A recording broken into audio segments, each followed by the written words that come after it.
Verano del año 325. En una sala del Palacio Imperial de Nicea, más de 300 hombres se sentaron frente a frente. No eran generales ni senadores, eran obispos, y la pregunta que tenían sobre la mesa no era política ni militar.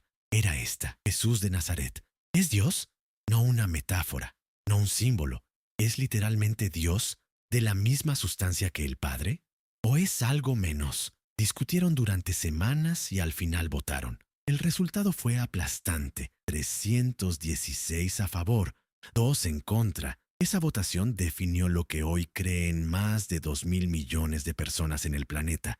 Moldeó imperios, provocó guerras, inspiró catedrales y hogueras por igual, y fue presidida por un hombre que ni siquiera estaba bautizado. Su nombre era Constantino. Y esta es la historia de cómo un emperador que no entendía de teología terminó decidiendo el rumbo de la fe cristiana para los próximos 1700 años. Para entender lo que pasó en esa sala, hay que retroceder casi 3 siglos. Durante ese tiempo, el cristianismo creció en las sombras del Imperio Romano, en catacumbas, en casas privadas, en susurros. Los primeros cristianos no construían iglesias con campanarios, ni celebraban su fe a la vista de todos. Se reunían en sótanos, compartían el pan en secreto y sabían que cualquier amanecer podía ser el último. La persecución no fue constante, pero cuando llegaba era brutal, y la peor de todas vino al final: la gran persecución que comenzó en el año 303. Iglesias quemadas hasta los cimientos, escrituras sagradas confiscadas y destruidas, obispos arrestados, torturados, ejecutados, cristianos comunes obligados a sacrificar ante los dioses romanos o enfrentar la muerte. En algunas provincias del imperio, la sangre corrió durante una década entera, y luego, de pronto, todo cambió. En el año 313, el emperador firmó junto a su aliado político el edicto que declaraba al cristianismo legal en todo el imperio. Con un trazo de pluma, los prisioneros fueron liberados, las propiedades confiscadas fueron devueltas, y los cristianos podían, por primera vez en la historia del imperio, practicar su fe a plena luz del día. La euforia fue inmensa, pero también fue el momento en que se destapó algo que la persecución había mantenido artificialmente contenido durante generaciones. Mientras los cristianos luchaban juntos por sobrevivir bajo el mismo peligro mortal, las diferencias internas importaban poco. El enemigo común los unía, pero cuando ese enemigo desapareció, brotaron con fuerza todas las preguntas que habían estado esperando respuesta. La más urgente de todas era también la más profunda. ¿Quién era exactamente Jesús en relación con Dios? ¿Era Dios en el sentido más literal y pleno de la palabra? ¿O era algo diferente, algo creado, algo magnificente, pero no idéntico al Padre Eterno? Cada ciudad tenía su respuesta, cada obispo tenía su posición. En el corazón intelectual del mundo antiguo, en la ciudad africana de Alejandría, capital de la filosofía y del debate, vivía un sacerdote cuyas ideas estaban incendiando el mundo cristiano con una velocidad alarmante. Era alto, delgado, carismático, con una voz que llenaba cualquier espacio y un talento extraordinario para llevar la teología a los mercados, a los puertos, a las rutas donde caminaban los comerciantes. Había compuesto canciones con su doctrina central y las cantaba en los espacios públicos de la ciudad. Los marineros las tarareaban en los muelles. Los viajeros las repetían cruzando el desierto en caravana. La idea que esas canciones transmitían era simple, elegante y perturbadoramente lógica. Jesús fue la primera y más grande creación de Dios, superior a todo lo demás, casi divino en toda su gloria, pero no Dios mismo. Hubo un tiempo, decía, en que el Hijo no existía. Era una idea limpia, fácil de entender, y por eso se volvió enormemente popular en cuestión de semanas. Su doctrina se extendió como fuego por todo el Mediterráneo oriental, pero no todos estaban convencidos. En la misma Alejandría vivía un joven diácono de apenas 27 años. Era bajo de estatura, sin la presencia física imponente de su adversario, pero poseía algo que en los momentos decisivos vale más que la elocuencia: una convicción absolutamente inamovible. Para él, la propuesta del sacerdote no era simplemente un error de matiz teológico, era una catástrofe. Si Jesús era un ser creado, por más glorioso que fuera, entonces todo lo que los cristianos creían sobre la salvación perdía su fundamento. Un ser creado no podía cargar con la culpa de la humanidad ni reconciliarla con el Creador. Solo Dios podía salvar. Solo Dios podía hacer lo que los textos sagrados decían que Jesús había hecho. La palabra que él defendía venía del griego y significaba de la misma sustancia, no similar, no comparable, no casi igual. La misma sustancia, idéntica, sin diferencia de naturaleza entre el Hijo y el Padre. Lo que sucedió a continuación es uno de los episodios más difíciles de imaginar para alguien del mundo moderno. Las diferencias teológicas descendieron de los púlpitos hasta las calles empedradas de las ciudades. Los partidarios de una posición y los de la otra comenzaron a encontrarse en los mercados, en los talleres, en los espacios donde la gente común hacía su vida cotidiana. Y los encuentros no eran pacíficos. Hubo empujones, gritos, golpes. En varias ciudades se produjeron disturbios que obligaron a las autoridades a intervenir. La pregunta sobre la naturaleza divina de Jesús había dejado de ser una cuestión reservada a los especialistas y se había convertido en el asunto más caliente y más peligroso de todo el imperio. Para las comunidades que habían enterrado a sus muertos bajo tierra durante la persecución, que habían visto a sus padres y hermanos arrestados por negarse a quemar incienso ante los dioses del Estado, la pregunta no era abstracta en lo más mínimo. Era la pregunta más concreta y más urgente de sus vidas. De la respuesta dependía si su sufrimiento había tenido sentido.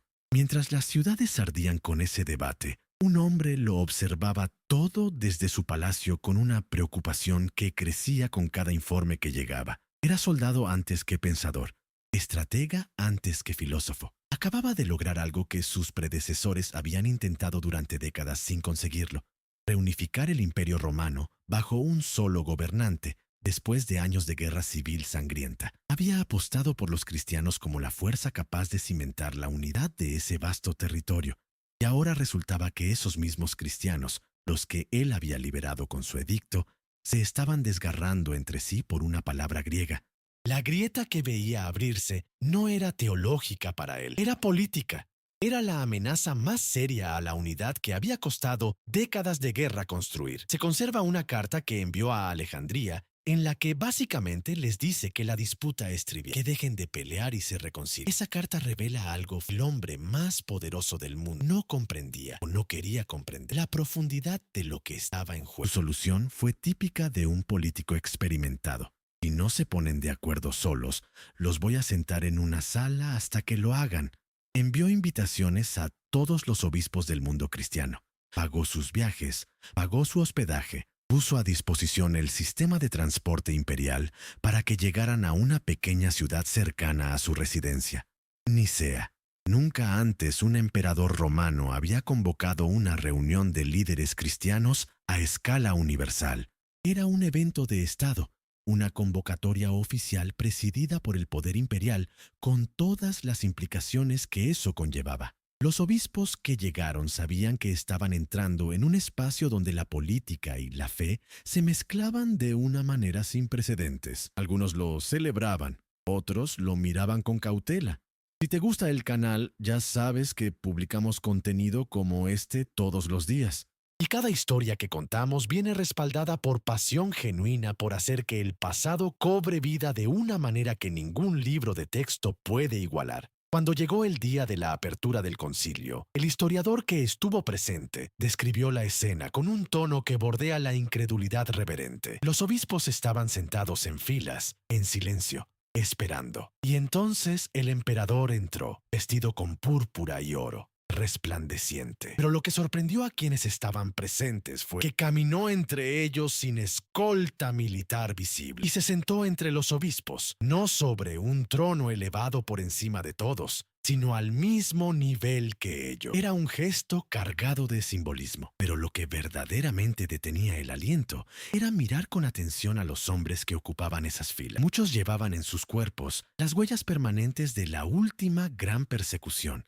Había hombres con cicatrices profundas cruzándoles la espalda, hombres que habían perdido un ojo a manos de verdugos, hombres que cojeaban porque les habían cortado los tendones y hombres cuyas manos estaban permanentemente deformadas por la tortura. No eran académicos que habían debatido la fe en la comodidad de las bibliotecas. Eran sobrevivientes que habían sellado sus convicciones con su propio cuerpo. Verlos sentados en ese salón y que tratados como invitados de honor del mismo estado que los había torturado generaba una ironía tan densa que resultaba casi física. Apenas 20 años antes, los predecesores del hombre que ahora los recibía con banquetes habían ordenado que esos mismos hombres fueran arrestados, golpeados, quemados vivos o arrojados a las fieras. El imperio que los había intentado exterminar ahora los convocaba al corazón de su propio poder para pedirles que decidieran el rumbo espiritual de su civilización. Y el emperador que los había convocado ni siquiera era cristiano en el único sentido que el cristianismo de esa época reconocía como definitivo. No estaba bautizado, no lo había estado nunca, y no lo estaría hasta el final de su vida, hasta el momento en que la muerte estaba demasiado cerca para seguir esperando. Un hombre sin bautismo, presidiendo la decisión teológica más trascendental de la historia cristiana. Los debates comenzaron y su intensidad superó cualquier expectativa. El sacerdote cuya doctrina había desencadenado todo expuso su posición con elocuencia y precisión. Sus argumentos eran articulados. Sus referencias a los textos sagrados eran exactas. Su lógica interna era consistente. Pero mientras su voz resonaba en el salón, algo ocurría en los rostros de los hombres con cicatrices en la espalda y los ojos arrancados y las manos deformadas. No eran expresiones de hombres que escuchaban un argumento que podía refutarse con paciencia.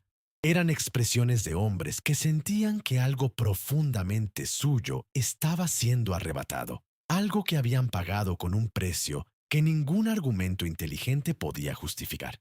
La tradición ha conservado una historia que los historiadores abordan con cautela, porque las fuentes son tardías y no completamente verificables, pero el hecho de que esa historia haya sobrevivido durante siglos dice algo sobre la atmósfera que se vivía en esa sala. Se cuenta que un obispo conocido por su generosidad y su carácter apaciblemente pastoral llegó en algún momento del debate a un límite que no pudo contener. Se levantó de su asiento, cruzó el espacio que lo separaba del sacerdote que hablaba y le dio una bofetada en pleno rostro. El personaje que protagonizó ese momento es el mismo que los siglos posteriores transformarían en el santo más universalmente reconocido de la historia del cristianismo occidental, el modelo de bondad y generosidad navideña. La ironía de que ese hombre haya golpeado a alguien por teología es casi demasiado perfecta para ser creída, sea verdadera o no aquella historia. Lo que sí es completamente documentado es el detalle técnico alrededor del cual giró todo el debate durante semanas, porque el conflicto más explosivo de la historia cristiana hasta ese momento no se decidió por argumentos sobre milagros ni por diferencias en la forma de celebrar los rituales. Se decidió por una sola letra en una sola palabra del alfabeto griego. La posición que defendía que Jesús era de la misma sustancia que el Padre usaba una palabra que en griego significa exactamente eso. La misma sustancia. La posición que proponía como compromiso que Jesús era de sustancia similar usaba una palabra casi idéntica, pero con una letra adicional intercalada en su interior. La diferencia entre ambas palabras era un solo trazo de tinta, una iota, la letra más pequeña del alfabeto griego. Y de ese trazo microscópico dependía absolutamente todo lo que los hombres reunidos en esa consideraban verdaderos sobre la naturaleza. Jesús es Dios, o Jesús se parece a Dios. Es lo mismo, o es casi lo mismo. Para alguien que mira desde afuera, la diferencia podría parecer, pero para los hombres con cicatrices en la espalda era abismal, porque casi es la palabra más peligrosa que existe, cuando lo que está en juego es la razón por la que has decidido sufrir. Si Jesús era casi Dios, entonces lo que habían soportado bajo la tortura era fe en un ser sublime pero creado. Si Jesús era Dios sin matices, entonces su sufrimiento tenía un anclaje absoluto. Habían sangrado por el Creador mismo, hecho carne, y eso no podía ser reducido a casi por ningún argumento, por brillante que fuera. La pequeñez de la diferencia lingüística era inversamente proporcional a la enormidad de lo que representaba para quienes la debatían. Cuando finalmente llegó el momento de la votación, la sala contenía la respiración. Los números fueron contundentes, más allá de cualquier expectativa razonable. De todos los obispos presentes, la gran mayoría respaldó la posición que afirmaba sin ambigüedad que Jesús era de la misma sustancia que el Padre, eterno, no creado. Verdadero Dios de Dios verdadero. Solo 2 hombres en toda esa sala votaron en contra. El sacerdote fue condenado y enviado al exilio. Sus escritos fueron declarados heréticos y ordenados destruir. El emperador ratificó todo con la autoridad imperial. De esa votación nació el Credo de Nicea, la primera declaración universal de fe cristiana, un documento que intentaba por primera vez en la historia definir en palabras exactas y vinculantes lo que significaba ser cristiano. Parecía el final limpio y definitivo de una historia que había amenazado con volverse incontrolable. Pero lo que pasó después del concilio es quizás más extraordinario que el concilio mismo. Y es la parte de la historia que casi nunca se cuenta. La votación fue aplastante, ¿sí? Pero las convicciones no se cambian con votos. Los corazones no obedecen decretos imperiales. La doctrina condenada había ganado demasiados seguidores genuinos para simplemente desaparecer porque un concilio así lo había decidido. El fuego subterráneo siguió ardiendo bajo la superficie oficial de la unanimidad proclamada, y las condiciones para que volviera a la superficie llegaron antes de lo que nadie habría anticipado. El propio emperador, que había presidido la condena, comenzó a dudar con el paso de los años. Los consejeros más cercanos le susurraban que quizás había sido demasiado categórico, que quizás un compromiso habría sido más práctico. Y en un giro que habría llenado de indignación a los hombres con cicatrices que habían votado en aquella sala, el sacerdote exiliado recibió una orden que lo autorizaba a regresar. La noche anterior al día en que iba a ser readmitido formalmente en la comunión de la iglesia, en una ceremonia que habría representado su vindicación completa ante el mundo, ese hombre murió de forma repentina en las calles de la ciudad, en circunstancias que nadie pudo explicar con certeza. El momento fue tan perfectamente dramático en su sincronización que ambos bandos lo convirtieron inmediatamente en argumento para su propia causa. Los que se oponían a su doctrina lo llamaron juicio divino, la intervención de Dios en el último instante posible. Los que lo seguían lo llamaron veno. Nadie supo nunca la verdad, pero lo que sí quedó absolutamente claro es que eliminar a un hombre no elimina las ideas. Ese hombre había puesto la muerte repentina y dramática de quien había creado la doctrina, le dio algo que ningún argumento teológico podría haberle dado: el aura del mártir. Cuando el emperador murió en el año 337, 12 años después de aquella votación histórica, ocurrió la ironía suprema de toda esta historia. Postergó su bautismo durante toda su vida adulta, durante todas las décadas en que tomó decisiones que transformaron para siempre el rumbo del cristianismo, hasta que la enfermedad lo dejó en el lecho sin posibilidad de más demoras. Y cuando finalmente recibió el sacramento que lo incorporaba formalmente a la fe que había protegido y reorganizado durante décadas, el hombre que vertió el agua sobre su cabeza fue un obispo cuyas convicciones teológicas pertenecían exactamente al bando que el concilio había condenado. El arquitecto de Nicea murió en los brazos de la doctrina que Nicea había declarado herética. La sucesión imperial que siguió amplificó la ironía hasta dimensiones difíciles de creer. El hijo que heredó el control del imperio promovió activamente la doctrina condenada desde el poder. con toda la maquinaria del Estado imperial a su disposición. Los obispos que habían votado con la mayoría en Nicea comenzaron a sentir sobre sí el peso de la presión institucional que años antes había caído sobre sus adversarios. Concilios convocados bajo el nuevo reinado revirtieron formalmente lo que había sido declarado definitivo en el año 325. La historia estaba dando una vuelta completa sobre sí misma con una velocidad que dejaba sin aliento a quienes la vivían desde adentro. En ese clima de reversión y persecución de la posición de Nicea, el hombre que más sufrió fue precisamente el joven diácono que la había defendido con mayor tenacidad.